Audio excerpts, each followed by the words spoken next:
concerning U.S. Special operatives going into Syria. Catherine Shoghdam, director of the Raqqah Institute for Middle Eastern Studies, joins us. Catherine Shoghdam, why is the U.S. doing this at this point? What goals do they hope to achieve by this?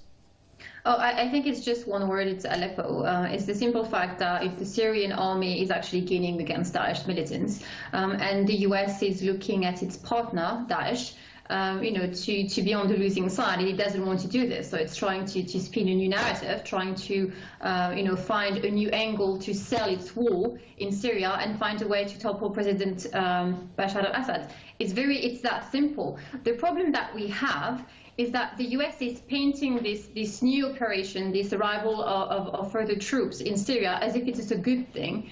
We have to remember that it's actually against the law, because in essence what the US is doing is invading another country, and it's not helping counter-terrorism when Damascus has not given the US its permission to actually enter its territory. Therefore, under international law, it actually qualifies as an act of war. So I would say that if anything, President Bashar al-Assad has actually exercise extreme restraint when it comes to the US and its perpetual aggression and its denial and its insistence to actually reject Syria's national sovereignty. We're not talking counterterrorism here. What we're talking about is, in essence, having further US troops on the ground in Syria to back Daesh and actually help revive Saudi Arabia, Black Flag Army in the Middle East. Because if you look at Iraq today and how the army there is too advancing against Daesh, if you look at Syria today, give it a few months and the entire of the Levant region will be actually freed, from the yoke of radicalism. Saudi Arabia is actually freaking out because it's realizing that every time that it does something to actually further its cause, all it does is erode at its legitimacy, at its power, and its stand in the region.